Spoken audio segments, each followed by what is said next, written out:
Blog Talk Radio.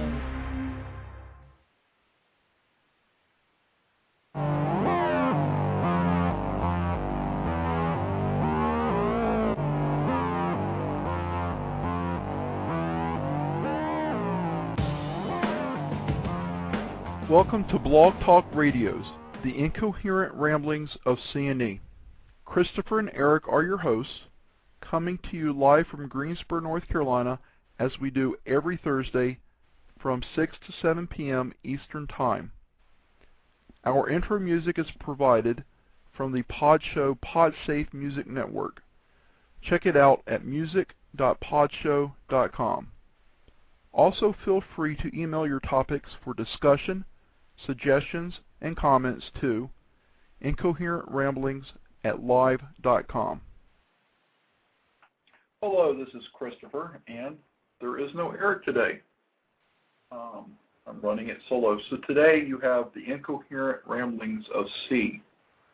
It is June 18th, 2009, and I thank you for being here, whether you are listening live or if you are listening to this after it's been recorded. If you are listening live, you are free to call in on our guest call-in number, 646-716-6928. You can also go to Blog Talk Radio /Incoherent Ramblings to get all kinds of information. You can find our MySpace, Facebook, and Twitter information, as well as the call-in number I just gave you. You can also do a click-to-talk, which gives you the option of using our free VoIP service. Thanks to Blog Talk Radio for providing that service free of charge to our listeners. You can listen to the show live from Blog Talk Radio. You can call the actual guest call-in number and just listen to it live from there. You can also listen to it. You can stream it, recorded versions from Blog Talk Radio, MySpace, Facebook. You can also go to iTunes and actually subscribe to our show, which will automatically download the newest show each time you go into iTunes. We would really appreciate that because with our subscriptions going up, that just is favorable for us and it's easier for us to keep track of metrics that way. So regardless of how you're listening to us, we really do appreciate it. It's a silly show. We will be the first to admit it, but we are really having a lot of fun doing so. So as I said, Eric's not here. It's just me, Christopher, here in the internationally famous C&E Studios, Greensboro, North Carolina.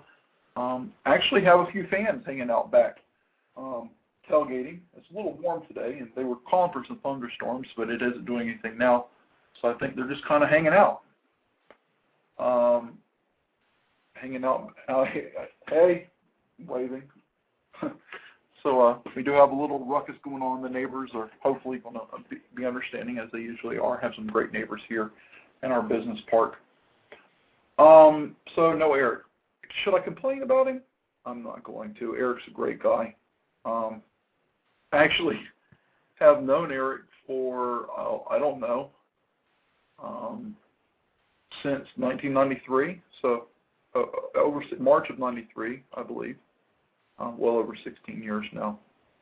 Good friend. He was in my wedding. I was in his. So I'm not going to give him too hard of a time. He's actually, he missed, this is the second show he's missed. The first show he missed, he had a family obligation. And by all means, we are very supportive of the family unit here on our show. We think that it's vitally important to individuals, to families, to communities, and ultimately to our great country.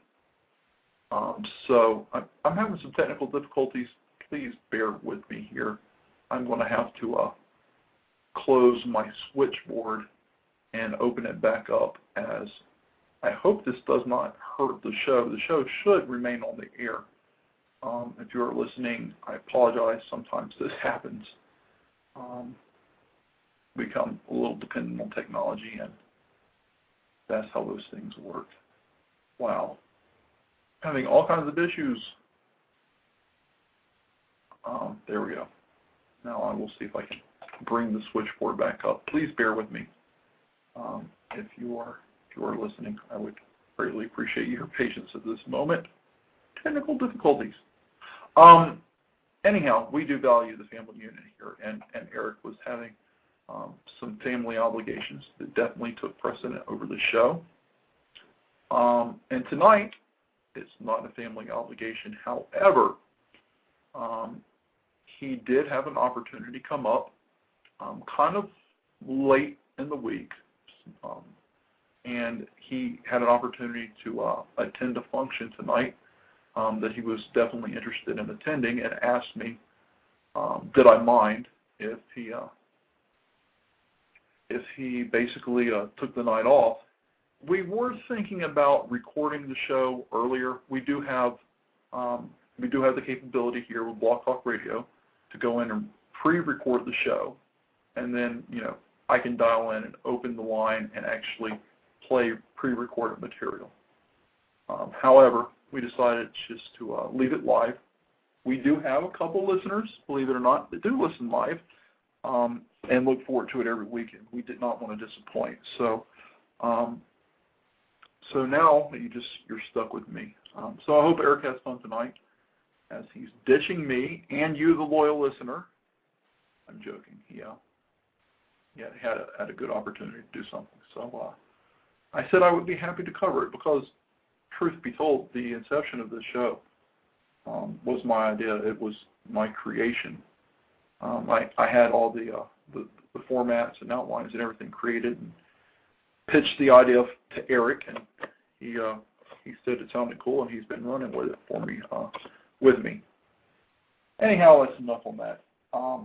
If we have any new listeners, we will probably lose them because they'll think, who is this crazy guy rambling to himself incoherently? Well, look at the name of the show. It is Incoherent Ramblings. So, with that in mind, here I am, yours truly, Christopher, to ramble incoherently up a storm. I have to excuse me, not my normal self today. I have had a pretty rough week, not complaining. Some of it's due to work, and fortunately I'm unemployed. So I'm employed, some people are not. These are tough economic times, and so many people are unemployed right now, and it's a terrible situation to be in. And, I'm very fortunate to be employed, and I'm thankful. However, I did some work this weekend, and we started at 11:45 Saturday night. I got up 9 o'clock Saturday morning, and we started, went about my day. We started our work at 11:45 at night. We didn't finish until 1:20 Sunday afternoon. By this point, if I tried to take a nap, I wouldn't have been able to sleep a couple hours. My body would have collapsed, and I would have slept for 8 or 9 hours, and it would completely turn off my internal clock. Plus, I had a little bit more cleanup work to do. I need to start around 6 o'clock, so I was like, okay, keep yourself awake, do your work at 6, crash, go to bed early, and just play catch-up on your sleep the next few nights. Well, I started my work at 6. I didn't finish until 1 o'clock the next morning. For those of you good with numbers, 9 a.m. on Saturday through 1 a.m. on Monday makes 40 hours. I was up 40 straight hours. I have not recovered from that, I'm going to be honest with you. I am physically and mentally drained, and that has been affecting me emotionally. I've been emotionally a little up and down this week. So if I sound a little bit whatever, bear with me. That's the reasons why I'm really kind of dragging this week. And I don't have Eric to cover for me when I'm yawning, so if I yawn, I do apologize. It's not because I don't want to be here. It's because I'm pretty much worn out. So I actually got some more work, cleanup work from that very project I was working on. I've got to work on tomorrow. Hopefully I'll get it finished. Really do need to get that finished and off my plate. So there's a little bit about my week. I'm happy to be employed, but I am a little bit worn out, in case you're wondering why I sound the way I sound. I'm going to go ahead and do our celebrity birthday. We came up with this. It was from a story, just quick background. An elderly gentleman in Germany was just angry. He kept hearing this song play, start and stop, no rhyme or reason, throughout the day, throughout the night. And he thought it was his neighbors, and he just got to the point where he's like, I can't handle this anymore. And he called the police. Long story short, it was a birthday card that he had received in the mail. One of those cards, like when you open it up to a certain point, it triggers a little electronic mechanism in the card, which commences to sing. And it was singing a happy birthday song in German to him. We had that story on, and we had some audio to go along with it. And Eric and I just thought that was funny because, here's this crotchety old man, much like I am, calling and complaining to the police about something that he was actually responsible for. So we played the song in its entirety, and a couple of our listeners really, really like it. I personally find it to be quite creepy. And also, I find it to be quite annoying. However, we do have some listeners that actually look forward to hearing it each week. We've decided not to play it in its entirety because it is a little long, and most of our listeners find it to be boring. However, we decided that we would try to find celebrity birthdays on the day of our show and play this as a happy birthday to them, especially if we can find a celebrity with any kind of connection to Germany, even if it's one that we made up. Today, June the 18th, is Paul McCartney's birthday. I don't really think I should have to tell you who he is, one of the 4 founding members of the Beatles. A great musician, great lyricist, great singer of several generations now. Beloved by many the world over. And I'm sure he's quite popular in Germany, and I just happened to find that he took up painting in 1983. And in 1999, he exhibited his paintings for the first time in Germany. I'm not going to try to pronounce the city because I would pronounce it incorrectly. I don't want to offend our German listeners. However, Paul McCartney, we say to you, June the 18th, happy birthday. And here we're going to play a short little clip of our happy birthday song in German to the great Paul McCartney.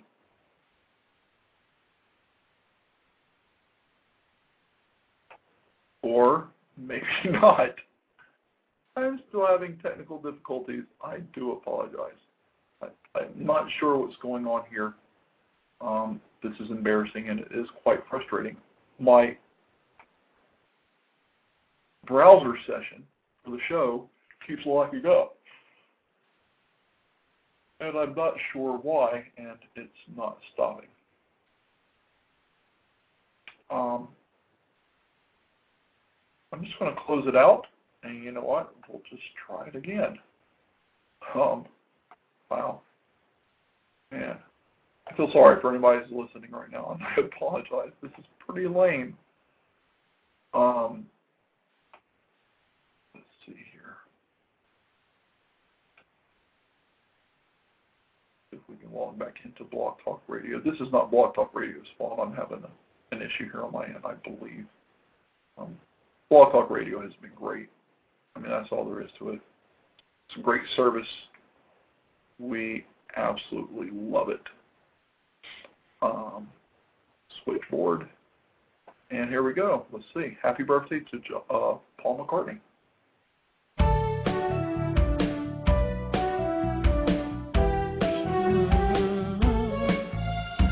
Sing es leise, sing es laut.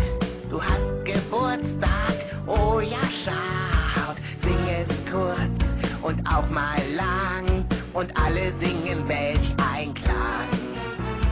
Happy, happy birthday, welch schöner Tag. Happy, happy birthday, oh wie ich dich mag. Happy. go, our creepy German happy birthday song. Happy birthday once again to Paul McCartney, June 18th. He is 67 years old today. So there we go. And there's our happy birthday song in German for a few select listeners that requested week after week that absolutely love that song. So what do we have today? What do we have for you? What do I have for you? Some shows. Some shows. My brain is mush. I am so sorry. Some stories. A rant on PETA. And hopefully enough brain power to make it through the remaining 44 minutes without completely embarrassing myself in the show. So please keep in mind I'm running on a limited amount of sleep this week and without my co-host Eric. Well, you know, we decided not too long ago we were going to try to find some good stories. A lot of the news is negative, let's face it, you know. This person got raped, this person got killed, bank robberies. I mean, it truly, I'm not trying to sound cliched, but it truly can be depressing to keep up with the news. And we thought, well, you know what? Let's try to find some good-hearted stories. And I hate to say it, they're not that easy to find. There is more from Wonderful World, where we can get some good stories from. But sometimes they aren't stories that we particularly think are good news. So, being that we do have the bully pulpit and the discretion to choose, we don't always read all of them. However, here's a good story. Harrisburg, Pennsylvania. I've been there. It's a lovely little town. New Jersey man was left wondering where his $3,000 in cash had gone after a job in Pennsylvania. Turns out the answer was blowing in the wind.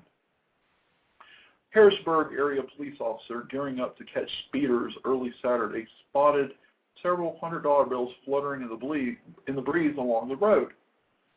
Camp Hill police officer Lane Pryor then found a folder containing the rest of the cash and contact information for the man who lost it. Officer Pryor tracked down the man, Jose Castillo, and returned the money. He was then on his way home Friday night after working an event at a Harrisburg area country club when he realized the folder with his payment was missing. Camp Hill's police chief says officers' handling of the windfall speaks well of him. And you know what? I can't agree more. It does speak well of this gentleman's character. Officer Lane Pryor, we salute you. I mean, seriously, I'm just being completely honest with you, and be honest with yourself. Police officer or not, you see some $100 bills floating around, and you pick them up, you're like, sweet, right? You may look around and see if you can find someone, but if you can't find who it goes to, most of us are going to put it in our pocket. Maybe that would be a nice it'd be a nice thing to take that money and use it to help someone in need if you aren't in need yourself, or if you are in need, find someone more in need and help them because it was passed on to you through possibly divine intervention or whatever. But on top of this, he actually found the rest of the money in a folder with the contact information. Now, I'm far above making mistakes. I'm not above making mistakes, excuse me. I make plenty, and I'm far from perfect. I have been in a situation one time where I found an amount of money, and it was with a documentation saying who it belonged to. It was cash. It was not $3,000 in cash, a couple $100. I could have put the money in my pocket, destroyed the documentation proving who was the rightful owner. Nobody would have ever known. I did not do that. I'm not saying this to toot my own horn. I'm just saying what happened. I will be honest enough to admit with you, the thought crossed my mind that I could have put it in my pocket, thrown away the documentation.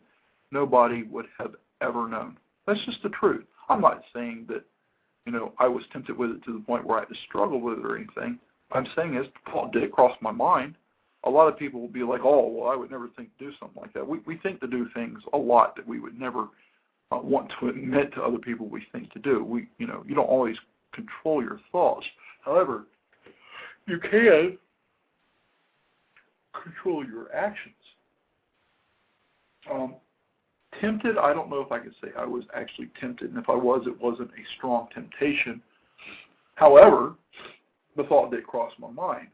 This gentleman, this police officer, Officer Lane Pryor, could have easily torn up the folder and the contact information of the gentleman who was the rightful owner.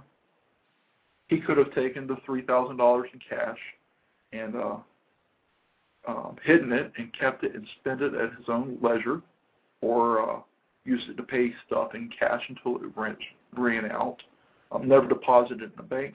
Nobody would have ever known. He could have done that without any fear of ever being caught.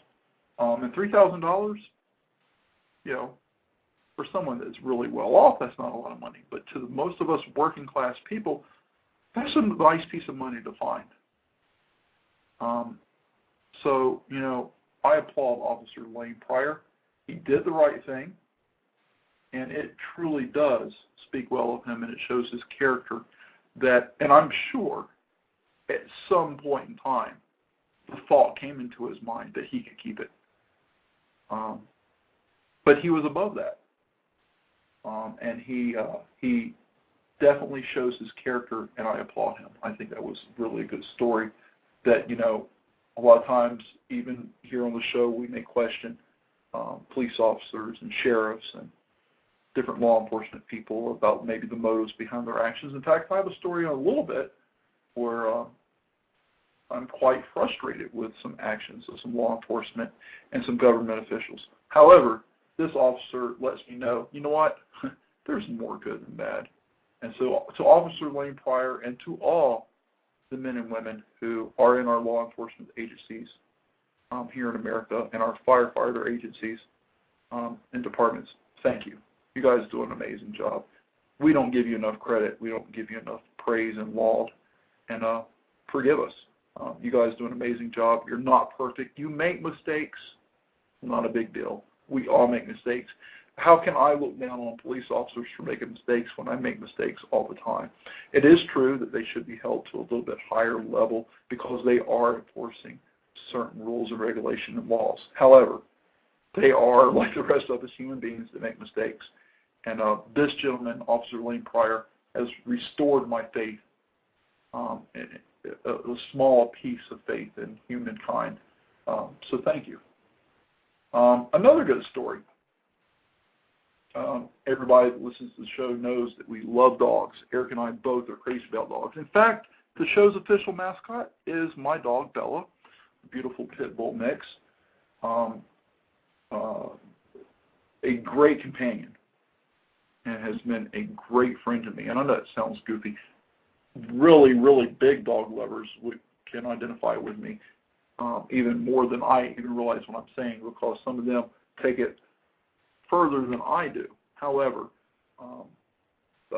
almost 2 years ago, I went through a very trying time in my life that was very, very difficult. I won't go into any more detail other than that, but it was a time that was dark and clouded, and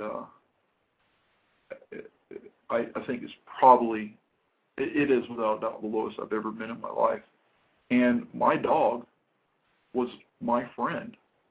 I would cry and she would come and lay at my feet and console me. It was amazing how in tune she was to me and how she could tell I was hurting, and in her own little way was trying to give me some kind of encouragement and strength. So I love dogs.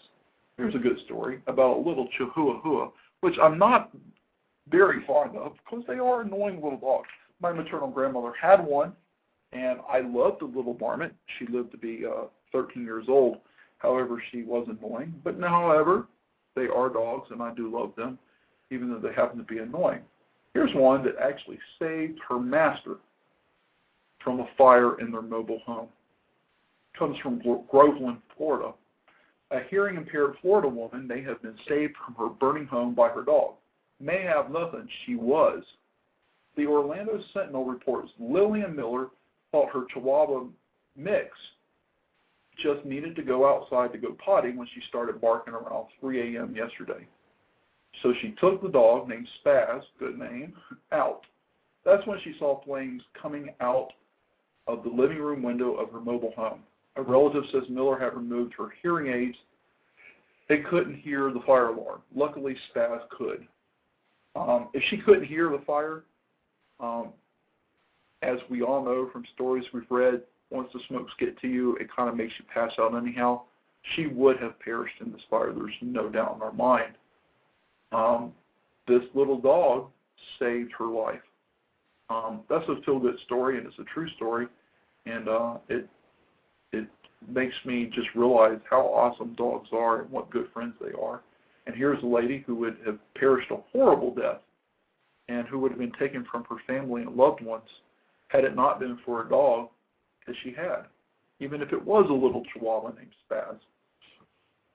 So for the little Chihuahua named Spaz in Florida, to Officer Lane Pryor up in Harrisburg, Pennsylvania, we salute both of you for doing heroic deeds that you could not have done. So there you go. 2 feel-good stories.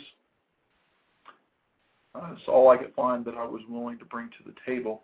The rest of them are just silly or something I found interesting or something I want to rant about.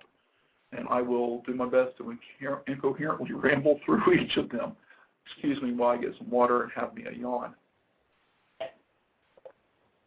Oh boy, I'm so sleepy and I apologize.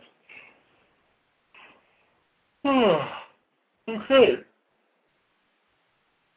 As you well know, if you listen to the show at all, we are in the internationally famous C&E Studios here in Greensboro, North Carolina, the beautiful state of North Carolina, and this story comes from right here in North Carolina, out of Raleigh, about an hour and a half from Greensboro east. It is the capital of our great state, and this comes from a young man who happens to be a student at North Carolina State University. When Joseph Carnevale chopped up 3 stolen orange and white traffic barrels from a construction site to create a massive sculpture of a roadside monster filming a ride, the North Carolina college student said he saw it as a form of street art. Raleigh, North Carolina police just saw vandalism. They dismantled the 10-foot barrel monster and arrested Carnevale. Hundreds of online supporters want the charges dropped, and the publicity has turned the history major and part-time construction worker into a local celebrity. Even the construction company has become a fan and wants the 21-year-old to create a replica of the figure that led to his arrest on June the 10th. It's surprising how many people have called attention to it, he says. And it goes on to say how he was like a college junior. He hasn't spent much time planning when he set out that night to do it. He snatched the barrels. He had an idea in class that morning. It grew in his head until, and I quote, until it was something I had to do. He went back to his apartment an hour and a half, returned to the site to assemble the freshly painted pieces before driving away. What emerged was a hulking figure that seemed to extend a thumb, seeking a ride from passing cars. The next morning, Raleigh police dismantled the creation and took the pieces in for evidence while they searched for the perpetrator. Although photos quickly spread on the internet featuring the barrel monster, it was an NC State newspaper article that offered enough clues to lead police to a website that identified the creator. Police charged him with larceny and destruction of property, both misdemeanors, and he's scheduled to appear in court next month. Carnevale is an Indianapolis native, prides himself on his street art, but says he's most interested in guerrilla photography, making art and snapping images from restricted locations. If you can break the rules and no one knows they were broken in the first place, then there's no point, he says.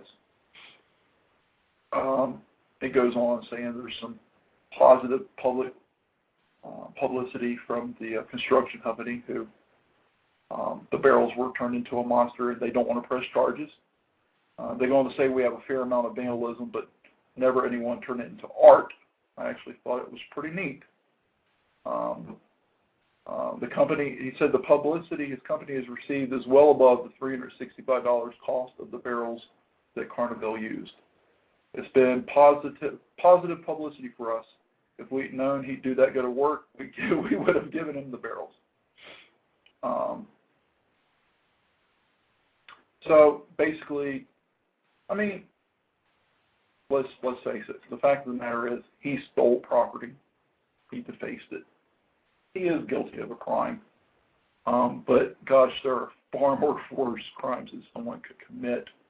And I wish you could see this picture. I'm sitting there looking at the picture. It's actually really cool. That's the thing that drew me to this. I'm looking, and it's got two barrels for the legs and the feet, and it's got some little hips, and then a torso, and then a barrel for a head with a very cool, menacing kind of face, big, jagged mouth, and some menacing eyes, and then he's got arms, and he's got one arm is stuck out like he's trying to thumb a ride. It's quite cute, quite creative actually. So yeah, I mean, did he commit a crime? Yes, obviously. Let's be honest. Even his supporters, I mean, it doesn't matter. You can't say, well, it was creative and it wasn't really that big of a deal. If it was a crime, it was a crime. Should he get the book thrown at him? Absolutely not. This kid hasn't gotten any trouble before. This is a harmless prank.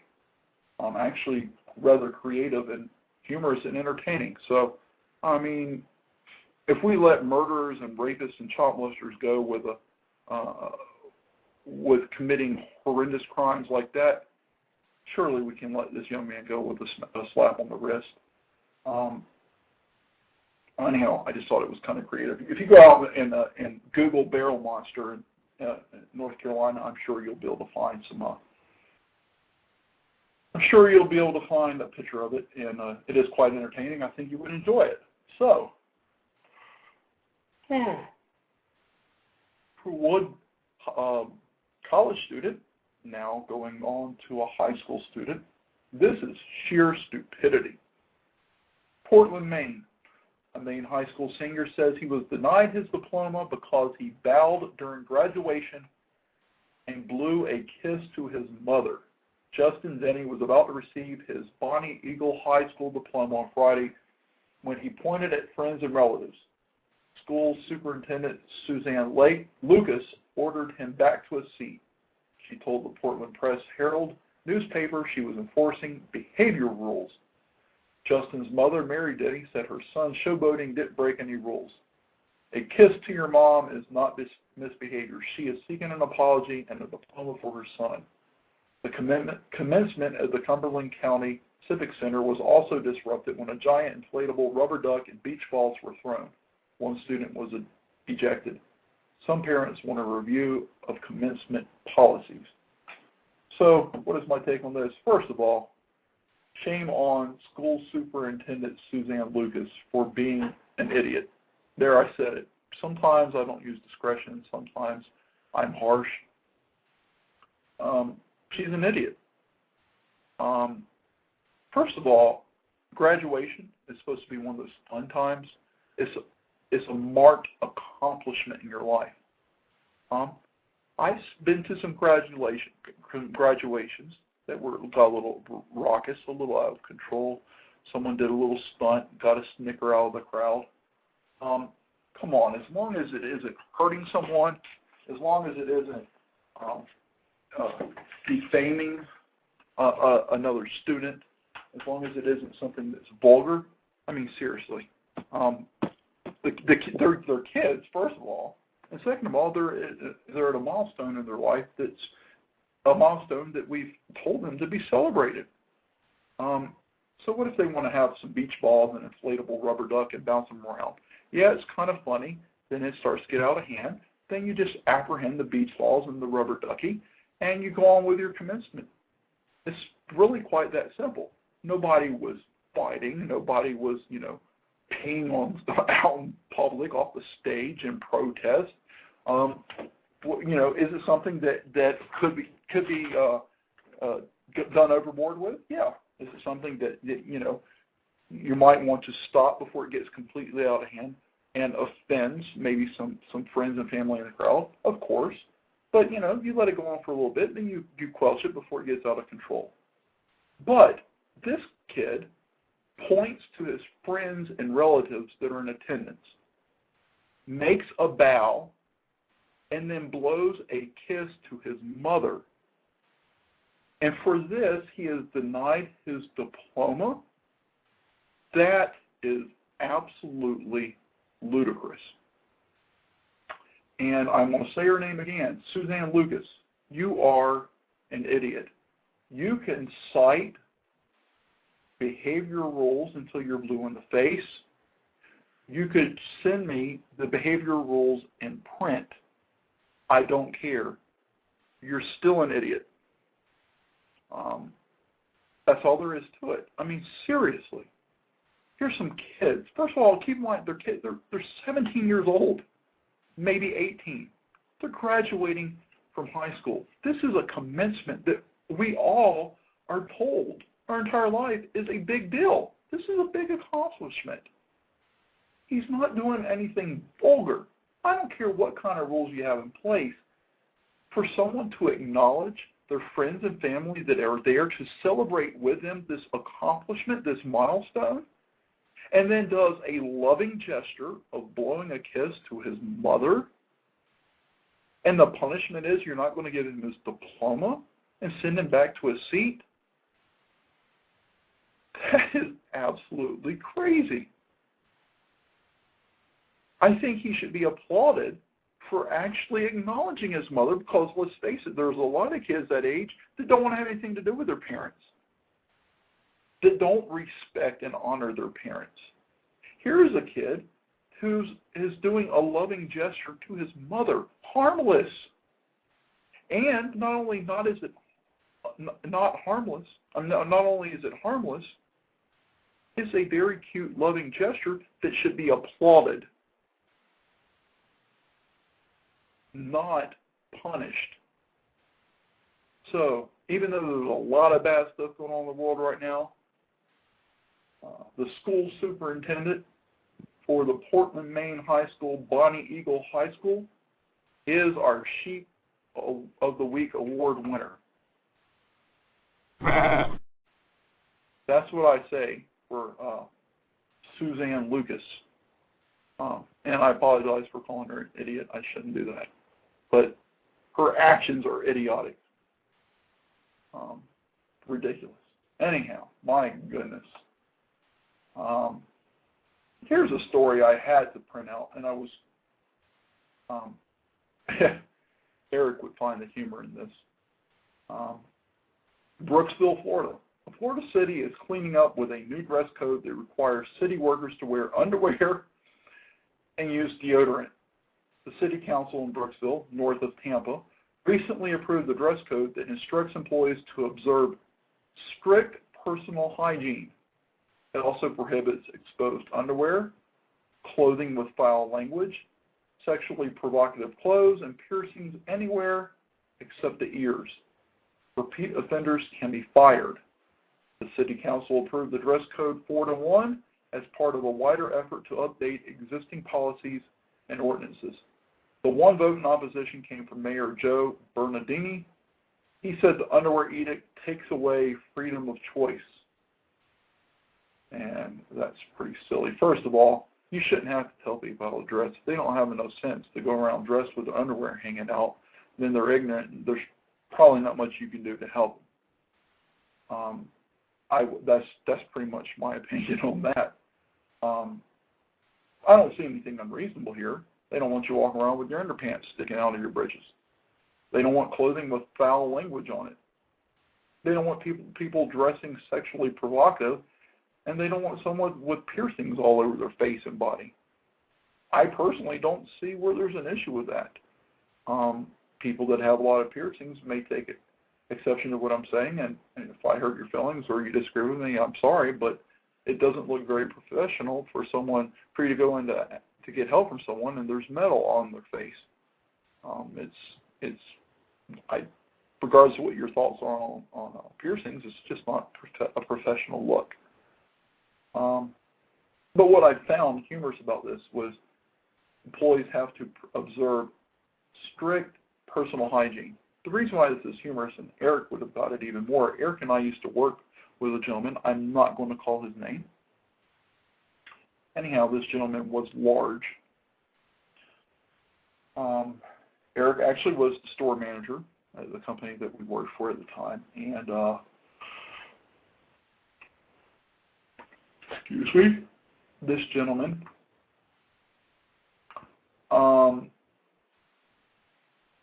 well, let's just put it this way. This gentleman had some poor personal hygiene. He smelled pretty offensively. And me and another coworker of mine and Eric's, Stuart, me and Stuart were quite put off by it, but we were trying to deal with it because we didn't want to be offensive. He wore the same clothes every day. I'm telling you the honest truth. Same underwear, I don't know.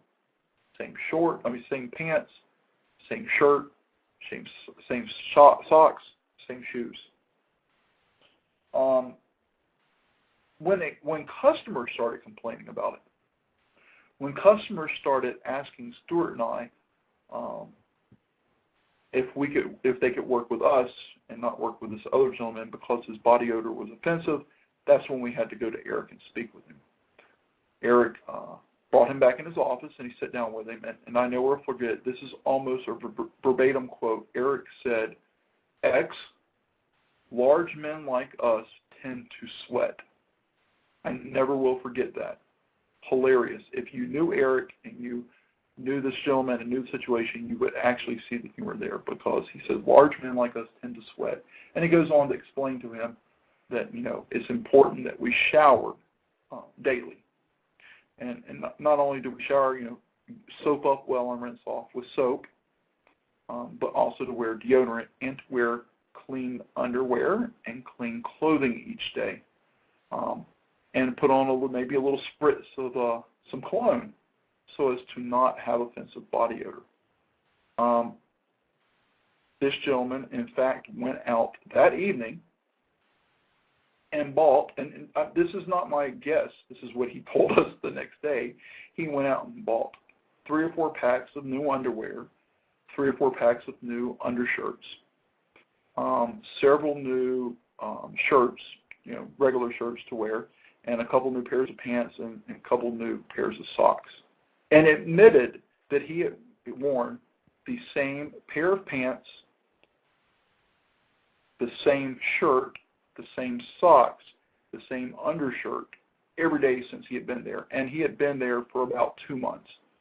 He never said if he had washed them or if he did, how often. However, he obviously was not washing them every night when he got home from work. He also left off underpants because I think he may have been embarrassed. But since then, he did have a natural body odor that was a little stronger than normal, but since that point, it actually did improve and it did get better. So I was thinking, when I was reading the story where they're asking their employees to wear underwear and deodorant and to observe strict personal hygiene, I could not help but think of this individual from mine and Eric's past. You would think you wouldn't have to tell people that. Apparently with some people you do. Going on to Toledo, Ohio, as I said before, I do appreciate the men and women of our law enforcement agencies. I know most of them are good and they do a good job. Here is where they are not doing a good job, and the mayor of the town is backing them and not doing a good job. And it's absolutely ridiculous. Residents of Toledo, Ohio are complaining that they received $25 tickets for parking their vehicles, get this, in their own driveways. Mayor Carty Finkbeiner says he stands by the citations handed out last week by the Division of Streets, Bridges, and Harbor. He says the tickets were issued under a city law against parking on unpaved surfaces, including gravel driveways. During a news conference Monday, Finkbeiner ignored a reporter's question of whether the crackdown and fines were related to the city's budget crisis. The three-time mayor faces a recall vote in November. Critics have claimed he's wasted the city's money. City Councilman D. Michael Collins calls the ticketing Mickey Mouse nonsense. He has told residents he'll try to have the citations rescinded. Seriously, is there anything that I really need to say? I don't know what this law is that is on the books, but if there is a city law against it, it either needs to be removed and no longer be a law, or it needs to have an amendment that says not applicable if someone is parked on their own property, on their own driveway. This is actually mind-boggling. When I first read this, I was like, these people are parking in their driveway at their house, and they're receiving citations, parking tickets. I can't see how anybody in their right mind would defend such stupidity. Now, maybe if the law was written to say you can't park on unpaved surfaces, with the exception of X, Y, and Z, then okay, I could go with that. But you're going to go and give someone a ticket for parking in their own driveway, and what's more, the story doesn't explain, but you would have to assume, and I think it's a safe assumption, that these people didn't just out of the blue start parking in their driveways. They didn't just recently create these driveways and start parking in them. I think it's very safe to assume that at least some of them have been parking their driveways all along without being ticketed. And then all of a sudden they get a ticket for parking in their own driveway. That's like if I went out right now and find a parking ticket on my car, well, my car is parked in this assigned parking space. That would be absurd. So Mayor Carty Finkbeiner, you, sir, are a ridiculous human being. And while you are no school superintendent, Miss Lucas, you do win an honorary mention of our Sheep Award. Mayor Carty Finkbeiner of Toledo, Ohio. I won't use the word idiot. Maybe I'll say he's a moron. So there you go. I'm saving my rant to the end. I'll try to end on a good note. Here's a short story, and I like it. West Burlington, Iowa. An umpire emptied the stands at a high school baseball game, ejected the entire crowd of more than 100 fans for being unruly. I mentioned this last week. I wanted to bring it up again. I like this umpire. Check this out. I won't read the whole story. Basically, he said these kids and the actual athletes, they were behaving just fine. He had a problem with the parents who were supposed to be setting the example for the kids. Umpire called police as a precaution. The police officer says no arrests were made. He says he saw no unruliness himself, but that was after the police had been called in. The police are there. They're going to start shaping up. Maybe the guy overreacted. The fact of the matter is he saw things starting to get out of hand. He stopped it before it escalated to a point where we would be reading a story about a small riot and possibly people being injured or killed. If the fans are getting out of control and it's within his authority to eject them, I say good for him. So I was just a little follow-up from the story we had last week. You want your kids to do well in school, right? I mean, my parents wanted me to do well. I don't have kids, but if I had any, I would want them to do well in school. Here's a kid, a high school computer whiz, didn't get a grade for a recent feat. He designed software to shut teachers out of the teacher's grading system. A New York State police spokeswoman says 16-year-old Matthew Behe has been charged with unauthorized use of a computer and third-degree identity theft. He was ordered returned to court on Wednesday. The school district says the teenager temporarily blocked teachers' ability to enter grades at the high school in upstate Clifton Park. They needed technical support to regain access. Mischief, yes. Should there be some kind of consequence? Of course. But I found it to be quite amusing. And I really don't think it's that big of a deal. Not like it was permanent damage or something that can be got out of. Fact, in 2004, some people thought there was an election scandal between former President Bush and then presidential candidate Al Gore. And here's a way that they handle it out in Arizona. Election came down to the high card. I'm not going to read the whole story, but basically what it boils down to, there was a vote on town council seat in a small Phoenix area town called Cave Creek. Two candidates who tied with 660 votes apiece. Tied at the exact same amount of votes. What do? Do you have a revote? No. Do you go out and have a meeting at high noon? No. What they did, they drew cards. High card won.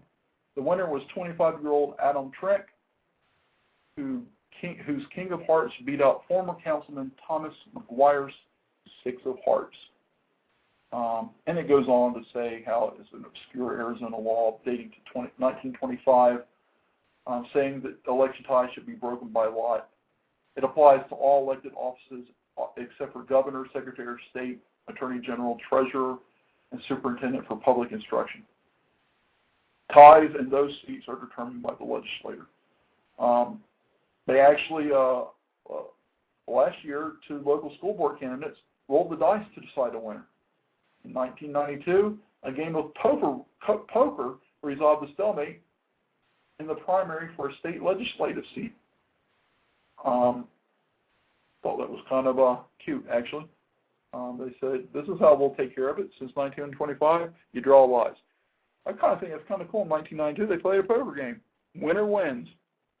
Rolling some dice, drawing a card. You know, obviously the voting public was split 50-50. So they just leave the tie-breaking vote. They leave it up to chance. I thought that was kind of an amusing story. So here's another little story. It's about animals, which will segue me to my last story, which is my rant. This is in Granby, Colorado, the western part of Colorado State. A woman said a very graceful, very calm bear crawled into her house through a pet door, ate a bowl of dog food, uprooted some herbs in pots, and then left after about 10 minutes. Brenda Freeman said the encounter occurred Saturday at her and her husband's home. She said they spotted the bear in their mudroom after their 120-pound dog let out a combination bark and growl. They closed the door from the mudroom to the kitchen, then watched through a window as the bear explored the room and chowed down. Division of Wildlife spokesman Randy Hampton said bears normally eat berries this time of year, but a wet spring has kept bushes flowering longer instead of producing fruit. So there you go. I love animals. I really do. One would think if you love animals, you would love PETA. I really don't. I make no apologies about calling the people of PETA idiots. If you are listening and you're a member of PETA, then you have to either be ignorant of their cause or you have to be an idiot right along with them. And I apologize, that sounds harsh, I really see no other option. Apparently, the great almighty, he who walks on water, President Obama himself, has not impressed PETA. You would think the nutballs there would be all over him. However, President Obama, in a recent interview, was seen swatting and killing a fly. Fly was buzzing around. He was getting annoyed by it. Can't say that I'm blaming. Flies annoy all of us. So he decided to swat at it.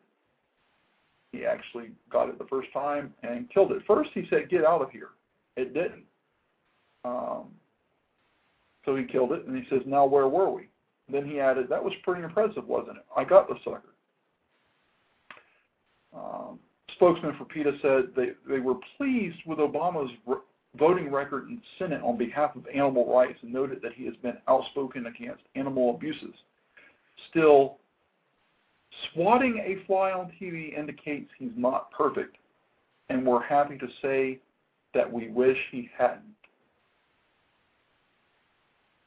Think about it. A fly. Now, these idiots at PETA are the same idiots that say that we should euthanize all pit bulls in order to eradicate that breed from our planet. These mighty protectors of all things animal want to eradicate a breed. I hope they don't come to my house to get my dog Bella, who is a pit bull, because I would probably end up going to jail because they would not leave here with her without a fight, and it would get ugly. These people are truly mentally deranged. They take something that looks like a perfectly good cause, being kind to a creature God created, and they pervert it to some deranged, lunatic ideology that doesn't make sense to anybody who's in their sane mind. Do I advocate abuse to animals? Absolutely not. Do I advocate dogfighting? 1,000% against it. Do I support or have any tolerance for PETA? None whatsoever. I consider them just as bad as the people that abuse animals, because they want to eradicate the world of a breed, because the founder of PETA was attacked by a pit bull when she was a child, and she's too short-sighted and too lacking in the intelligence department to realize that not all pit bulls are that way. That's like saying someone who got mugged by a black person or a Hispanic was stereotyped that all black people and Hispanics are thugs.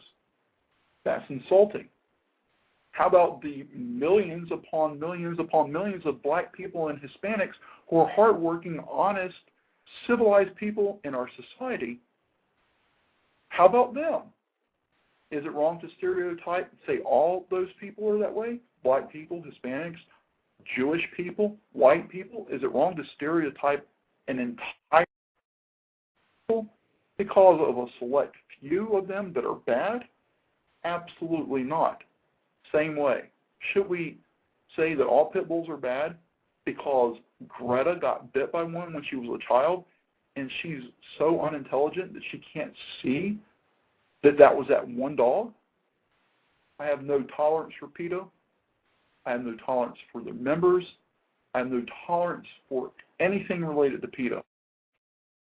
And how dare them say that they should kill all the pit bulls and then go on record saying they support a fly. A friend of mine who shared an email with me today said they want to eliminate an entire breed of dogs, yet save the noble fly. If that doesn't speak volumes about the intelligence level of the idiots of PETA, I don't know what else could. And my rant right there before I have an aneurysm. PETA bad, pit bulls good. Thank you for listening. And I hope it wasn't too bad. I started catching my second wind here at the end, rambling up a storm. Check us out next week. Hopefully Eric will be back. And we'll look forward to hearing your comments and suggestions. Keep them coming. This has been Blog Talk Radio's The Incoherent Ramblings of C&E. Christopher and Eric are your hosts, and we would like to thank you for listening to our show today. Don't forget to tune in for next week's show live from Greensboro, North Carolina, as we are every Thursday from 6 to 7 p.m. Eastern Time.